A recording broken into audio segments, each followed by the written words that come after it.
So that we have to understand science and how the brain functions, because when the ventricular system opened up, it allowed a part of these four ventricles. There's two lateral ventricles that are like wings on a bird. When the two wings come down, it's almost like the body of the bird. And coming out of the body comes the fourth ventricle, which is like the tail of the bird, so that you have the lateral ventricles that are like the wings, you have the third ventricle that's like the body, and then you have the fourth ventricle that's like the tail. In the third ventricle, according to the teachings of Dr. Richard King in his book, African Origins of Biological Psychiatry, and also his book, Melanin, Key to Freedom, he talks about the third ventricle being the vault of initiation. And it is in the third ventricle where you have very important jewels. You have the pineal gland, you have the pituitary gland, and you have the optic thalami, which is the eye of the two thalamus. You have a left thalamus and a right thalamus. When the two thalamus come together, there's a little bulb that's at the top that acts as an eye. It connects the two thalamus together, which becomes the thalami. So you have three very important parts of your functioning brain. The pineal gland responsible for your spiritual growth, your pituitary body responsible for your physical growth, and your optic thalami responsible for your emotional growth. So there you have seated the mind, the body, and the spirit. Yes. And so that it's important to understand that in these ventricles, you have a bundle of tissue known as the choroid plexus, C-H-R-O-I-D, choroid, C-H-O-R-O-I-D, choroid plexus, P-L-E-X-U-S, choroid plexus. These are bundles of tissue that create a living liquid known as the cerebrospinal fluid. Dr. Richard King says there's 13 times the amount of melanin in cerebrospinal fluid than there is in the blood of the circulatory system. And that melanin, housed in this clear, wonderful liquid known as cerebrospinal fluid, bathes our body from the brain straight through our nervous system. And what you have in neurons are nerve cells. You have the soma, which is known as the neuron body or the cell body. And then you have axons and you have dendrites. This is where the impulses are created that send messages through your nervous system. Yes. Your axons are responsible for sending impulses away from the brain, and your dendrites are responsible for bringing them towards your brain. And this relationship creates a higher order thinking skill that ascends the human spirit, human mind, and human body to levels where the gods reside. And the purer your thoughts, the purer your cerebrospinal fluid, the purer your ability to access this information is what the priests and priestesses of ancient Kemet were seeking when they studied in the temples and the perunks of the ancient world in Africa. How can we begin to activate this to the level where we're conscious that it has been activating? There's lots of debates where some say it's already been activated when we're talking about your pineal gland. Others talk about how it could have been diluted to some degree, the calcification or different things that go on with it.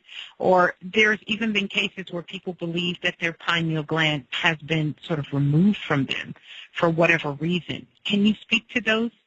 Well, I would. I want to be careful how I say this because there are so many who I learn from as it relates to melanin, and I'm sure that when Dr. Richard King comes, that brother will lay it all out because, like I tell you, he's the one that brought me to my knowledge of melanin.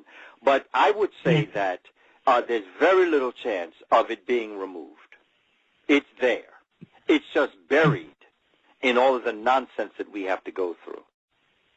You know, when you're spending your life struggling to get a job, to pay your rent, to put food on your table, to be the man you want to be or the woman you'd like to be, all of that gets in the way of you accessing information.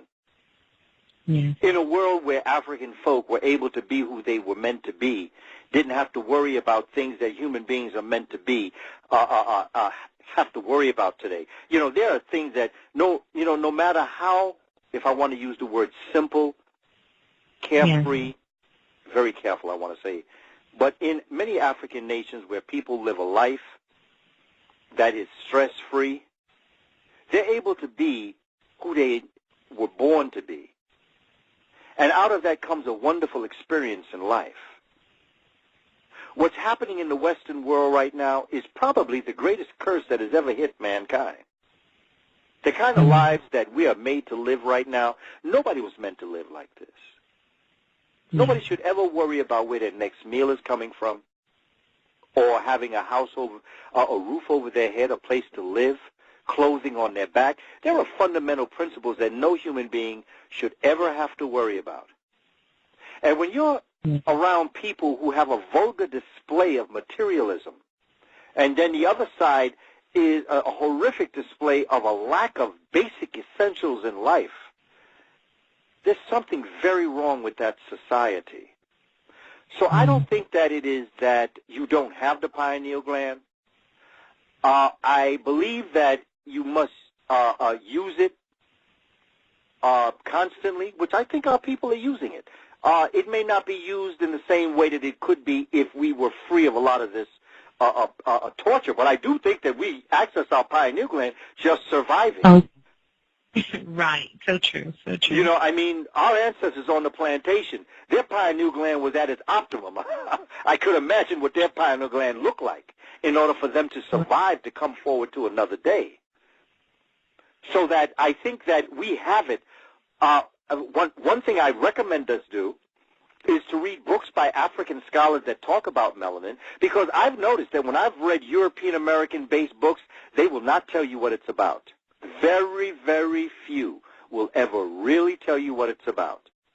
And even when I watch television and people talk about melanin, and they'll always make a point of telling African and African-American people. This doesn't mean, when they start focusing on the fact that peoples of European descent have to be particularly careful about, let's say, melanoma, which is skin cancer, they will always include to tell black folks. That doesn't mean that you can't get it. Well, quite frankly, it doesn't mean we can't get it, but it certainly means that Europeans are at risk of getting it far more than we are. That's correct. When they write their books, they never tell the truth about the truest essence of melanin. And I don't blame them, because they don't know the truest knowledge of melanin. They have no idea what the truest sense of melanin is. They don't understand the spiritual component of melanin. They have no idea. I've been in conversations with them, and the one thing that they will always try to make it seem like is like I'm out of my mind, like there's something wrong with me, because they can't handle a conversation that I could. And so most of the time I tell them I don't even want to talk to them about the spiritual manifestation. You can't even handle the physical manifestations of melanin. What makes me think you can handle the spiritual or the mental? Right. So that what becomes so important for us as a people is to access the kind of information from Dr. Richard King, the melanist. So true. We should get his book in our library. We should reach out to Sister Dr. Patricia Newton from Baltimore, Maryland, who has written on melanin. Dr. Frances Cress Welsing, all of her papers, her DVDs, and her book, The ISIS Papers. We need to reach out to Dr. Jewel Pookrum in her book, Vitamins from A to Z. She has a chapter on melanin. We need to reach out to Dr. T.K. Moore of Morehouse College, where he talks about melanin in his book, The Science of Melanin, and Dark Matters, Dark Secrets, both of his books. We need to get that book from African American Images out of Chicago. The president is Dr. Jawanza Kunjufu, and it's entitled Why Darkness Matters. And read the 4 essays by Dr. Edward Bynum, and by Dr. Richard King, by Dr. Ann Brown, and by Dr. T.K. Moore. 4 dynamite essays on melanin, focusing a lot on neuromelanin, but looking at melanin in general. We need to reach out to our scholars who have taught us about melanin. That's the first thing, because when you understand the science of melanin, then you can understand the mind of melanin and the spirit of melanin. So the first thing is to gain knowledge and wisdom and understanding. Yeah, so true, so true. And many that you spoke about has been on the platform, like yourself as well, and still more to come, because it is so much that we have to learn. Let's talk about melanin and the pineal gland as that gateway to our spirituality and making that connection. Can you elaborate on that? Dr. Richard King, going back to Dr. Richard King again, wrote an essay in his African Origins of Biological Psychiatry. It's called The Importance of the Crown in ancient Egypt, and it talks about the second sarcophagi, the second coffin that King Tut was buried in. And he shows a pictograph of the relationship between light and heat energy and the pineal gland, and that it in fact is a black dot. He calls it black dot. A black dot in the sense of a doorway, or a stargate, if you want to call it that, to the unconscious. And that the access comes by basically just attempting to meditate, close your eyes, and attempt to see yourself moving into this third eye, which is really in the center. We see many Indians that have blue and red marks in the middle of their forehead. Well, that really is their way of drawing the third eye. That basically is where it's located. And in his book, he shows you exactly where the pineal gland is located, in the third ventricle. And if you meditate on that eye, it literally can open up. And when I say open up, I mean consciously. It can open up your doorway to consciousness. Everybody has a different doorway to consciousness. And by that I mean it's pretty much located in the same place, but what will evoke and invoke out of that is different for every person, because the images that we have in life are different. So that when the melanin through the cerebrospinal fluid is percolating at higher levels, and you know that concept of when we go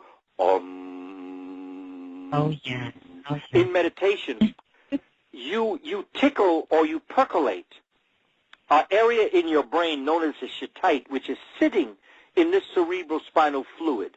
It is where all of your senses, what you see, what you hear, what you taste, what you touch, and what you smell, they're all located in that central location. And it's like it's percolating, it's vibrating. And as you vibrate, you bring yourself to levels of consciousness, thoughts and ideas, your life before, your life now, your life to be. And you begin to invoke and evoke these concepts. You bring yourself to levels of peace and tranquility. And in those waters, if we want to call it that, in that cerebrospinal fluid, in that perfect feeling, you bring yourself to levels of ideas and consciousness where all is one. About the third ventricle being the vault of initiation. And it is in the third ventricle where you have very important jewels. You have the pineal gland, you have the pituitary gland, and you have the optic thalami, which is the eye of the two thalamus. You have a left thalamus and a right thalamus. When the two thalamus come together, there's so that we have to understand science and how the brain functions, because when the ventricular system opened up, it allowed a part of these four ventricles. There's two lateral ventricles that are like wings on a bird. When the two wings come down, it's almost like the body of the bird. And coming out of the body comes the fourth ventricle, which is like the tail of the bird, so that you have the lateral ventricles that are like the wings, you have the third ventricle that's like the body, and then you have the fourth ventricle that's like the tail. In the third ventricle, according to the teachings of Dr. Richard King in his book, African Origins of Biological Psychiatry, and also his book, Melanin, Key to Freedom, he talks about, so there you have seated the mind, the body, and the spirit. Yes. And so that it's important to understand that in these ventricles, you have a bundle of tissue known as the choroid plexus, C-H-R-O-I-D, choroid, C-H-O-R-O-I-D, choroid, a little bulb that's at the top that acts as an eye. It connects the two thalamus together, which becomes the thalami.